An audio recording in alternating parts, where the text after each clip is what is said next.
Hallowed be thy name. Yeah. It feels so good to be back on Iron Maiden. After that performance by Bruce, I don't want to mispronounce his last name. I know it's something Ickinson. Gosh, I didn't know.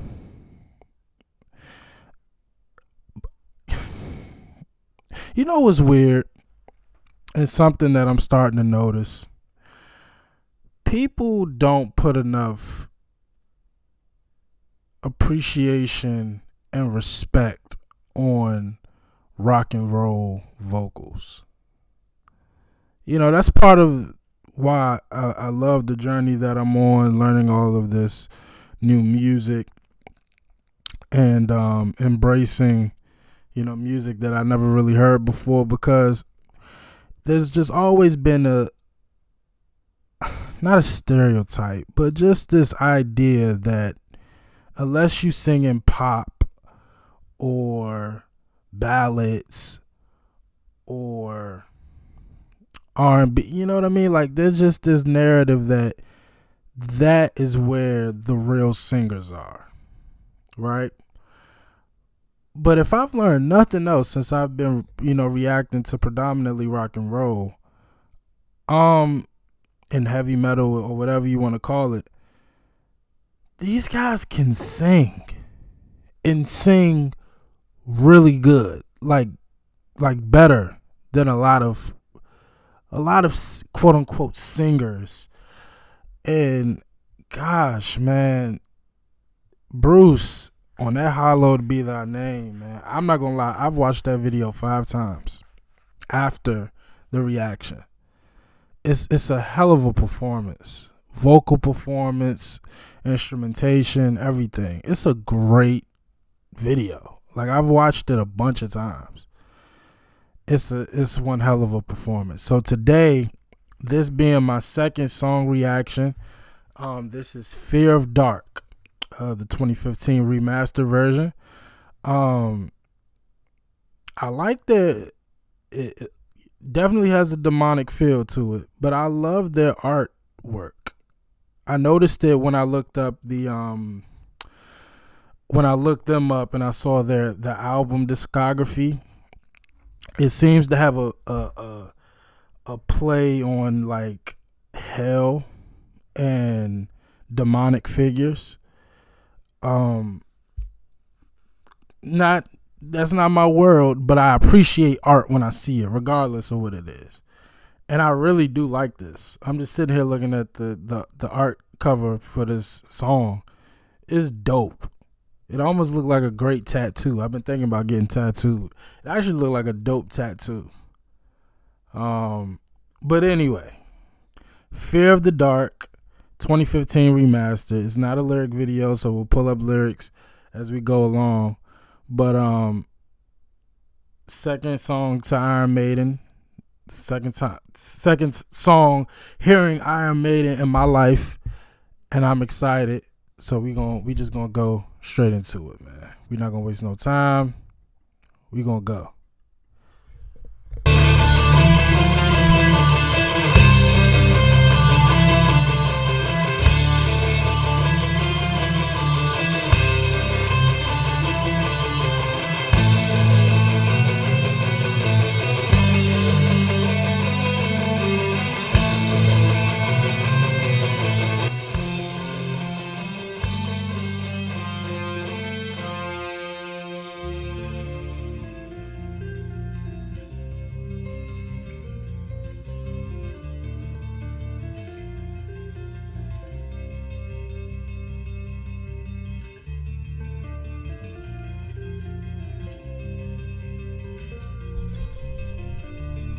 I like this vibe.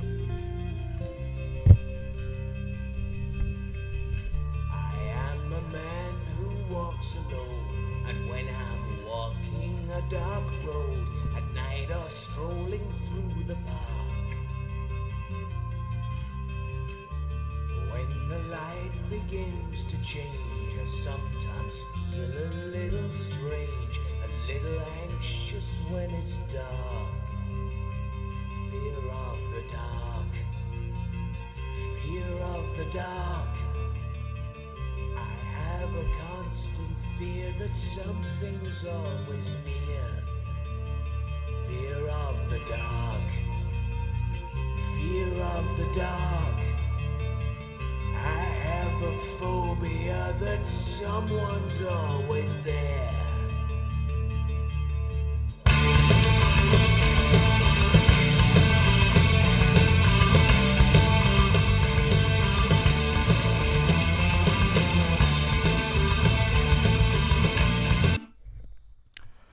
Real quick, that just sudden. I noticed it in "Hallowed Be Thy Name," where it was kind of like, and all of a sudden, like, but it's very sudden. There's no gradual lift. There's no. It just smacks you in the face. That's. I really can't say which one I rather like, because I like the way they do it. I like how they just come out of nowhere. Just like, I just love that. Just something I noticed. But so far, this is fire. They music get me hyped too. I just left the gym. I probably should have played. I probably should have played some of this.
It's songs like this. I wish I knew how to play guitar.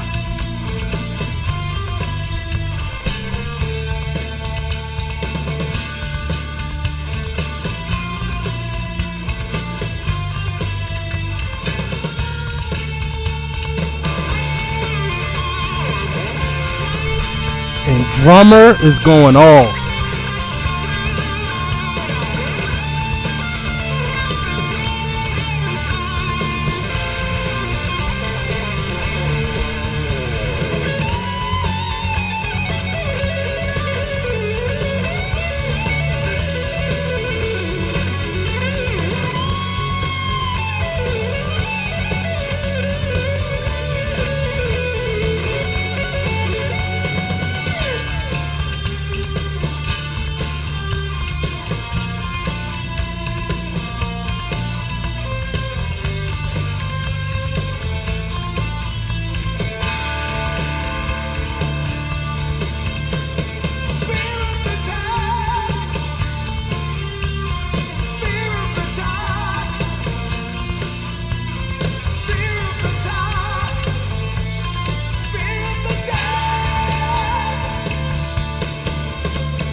these shifts, these sudden shifts. Can I just say, Bruce reminds me of Paul Stanley from Kiss. Just a little bit. When he go high, I'm trying to think of the songs Paul Stanley goes high on.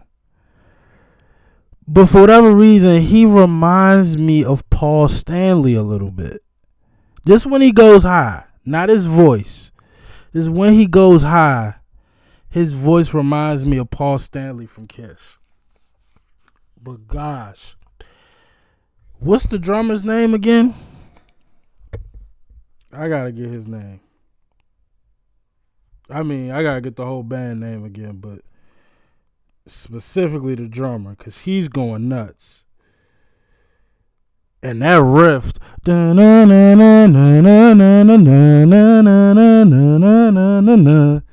that is hard. I'm surprised that hasn't been sampled, but like in rap music, that is so hard.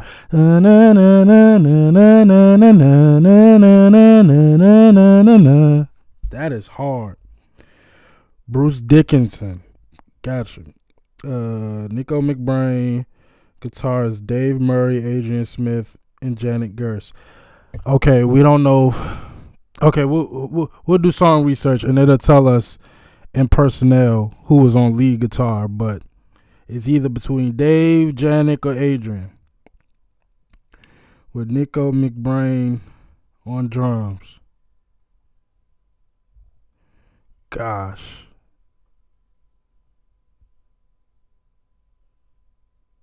Gosh, man.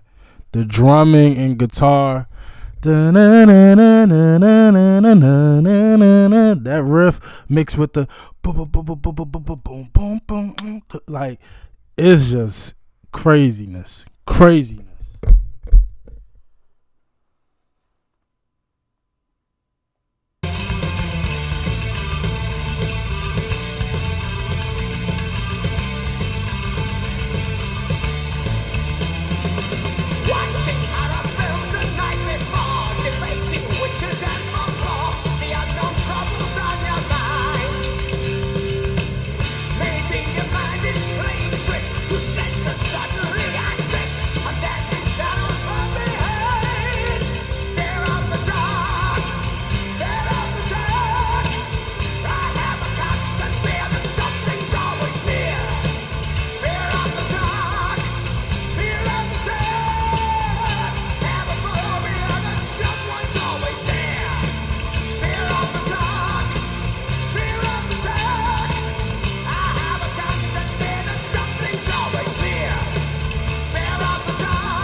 A dark road, I am a man who walks alone.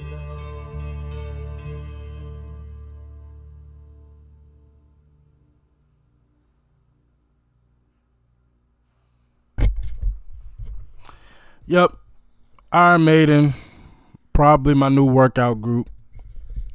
That is so fire.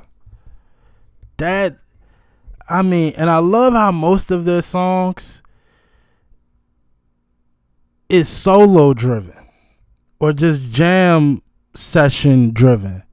Like the lyric, like the parts where they're singing, it's probably only 2 minutes. But the Hallowed Be Thy Name video, that's like a 8-minute performance. But Bruce only sings for like 1:30, maybe 2 minutes. The rest of it is solo. Same with this. It's like, what was this, 8 minutes? This is 7 minutes. Bruce probably sung 3 minutes. Like, it's so solo driven. It's all about just banging your head and just feeling the music. It's like they wanted, they don't want the lyrics to dominate the song. They want pure music. They just want you to feel the music. That's fire. That's fire. I mean, I definitely love music where it's singing all throughout, but songs that are more solo driven, like I guess you could say Leonard Skinner, Free Bird. I'm trying to think what else. Any Stevie Ray Vaughan song is very limited singing. What other songs solo driven? I guess a War Pigs, Sabbath. It's pretty solo driven. Just Bill Ward going crazy on drums and dun dun dun dun dun dun dun dun dun dun. Like, that's fire. That's fire. I gotta do song research. I gotta figure out what's going on here. Fear of the dark. Fear of the dark. Oh, so it's an album. Okay, so once again, the song comes from the album. Wow, it was nominated for a Grammy, Best Metal Performance in 1992. Okay, hold on.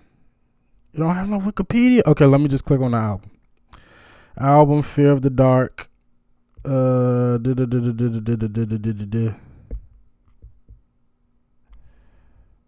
what the frick is the Wikipedia page? Okay, here you go. Fear of the Dark is the 9th studio album released by English heavy metal band Iron Maiden. Released on May 11th, 1992, it was their 3rd studio release to top the UK albums chart and the last to feature Bruce Dickinson as the group's lead vocalist until his return in 1999. Why did Bruce leave? What the hell happened? That makes me a little upset. Released on EMI.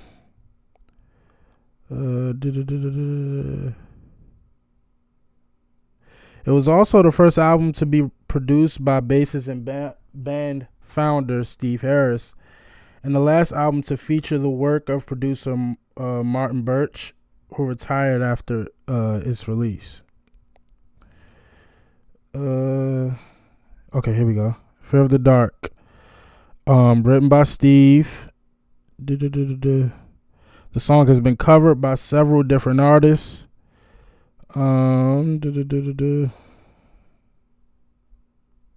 Once again, so y'all gave me a lot of information about a lot of rock and roll throughout primarily the 70s and 80s. Y'all told me that a lot of bands that are considered great today were shadow banned, and it was because of the popularity with the youth, with the kids. If this was hip hop, so we would say the streets, right? That really propelled these groups, because the industry and a lot of these labels really didn't like them, and they really didn't support them the way that they should. And even when they were gaining commercial success, regardless of the shadow banning, it was just so, I don't want to say taboo. I'm trying to think of some of the words y'all said. But y'all basically said the labels really didn't support these groups, these bands, but the youth and everybody loved them so much. It was like it was nothing they could really do about it, and they were kind of just big on their own. They were selling hundreds of millions of records on their own, and that's phenomenal. Again, as somebody who grew up primarily on hip hop, you know, that's the NWAs, that's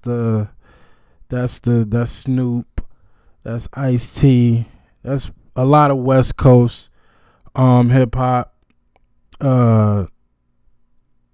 You know, it never makes sense to me and I'm not going to go down a rabbit hole here, but it never makes sense to me what the industry, and it could be any industry. It could be sports, um, because right now I don't know who watches sports in this, but right now you have an athlete, a basketball player named John Morant, who's in a lot of trouble right now. He's been suspended. I think he's been pulled from one of his major endorsement deals. But anyway, he showed a gun on Instagram Live, and then they're just upset with him. But Kyrie Irving, and again, I don't support a lot of what Kyrie does, but Kyrie promoted a book, and he essentially got shadow banned in a way. In Hollywood, we all know how that works. Like, it's certain jokes, Kevin Hart, I mean, he got in trouble for jokes he said 20 years ago. And it's like, but it's nothing compared to what some of these people in the industry do currently. I'm always just baffled by where the morality needle is for the industry. You don't want to support these bands for whatever reason, even though everybody and their mama loves them. Your bottom line is to make as much money as possible. You have a gold mine here in Iron Maiden. They're selling tens of millions of records every time they come out, and you don't want to support it? That makes no sense. But again, some of the biggest artists that you support are doing it. It makes no sense. It makes no sense. If I was alive in the 80s and I was in the rock and roll, you bet your ass I would have supported Iron Maiden. Their music is fire. I've only heard 2 songs, and I got a pretty good idea of the type of band that they are. That grimy, fast-paced heavy metal. They are a person that works out dream. They got 2 songs. I forgot too. I meant to put "Hallowed Be Thy Name" in my phone. They about to be my new workout group. I see that already. They just get the juices flowing. I could tell they had a lot of mosh pits at their concerts. They make that type of music where it's like you just want to run into people. I've been in probably 3 mosh pits. I made it out alive all 3 times. So, but I'm a pretty big guy, but I would have loved to go to an Iron Maiden show just to be in mosh pits. For no other reason. Just to be in mosh pits. I know there were a bunch of them. If y'all saw Iron Maiden live, I would love to hear your experiences and what it was like in their prime, in the 80s and 90s. Y'all told me that they still perform now, which is amazing. I would definitely love to check out some of their recent work, or their recent performances. But I would love to hear about some of y'all Iron Maiden performances, experiences. Y'all let me know in the comment section. And then when you do that, let me know what song from Iron Maiden I should react to next, because I like them. I can call myself a fan. Y'all know I usually need 3 songs to call myself a fan of a group. We only 2 in. I can call myself a fan of them already in just 2 songs. And then when you couple it with their story and the shadow banning, I love them. I like them. I do. Y'all let me know how y'all feel. As always, like, comment, subscribe. I appreciate y'all for watching. Until next time, we're Iron Maiden.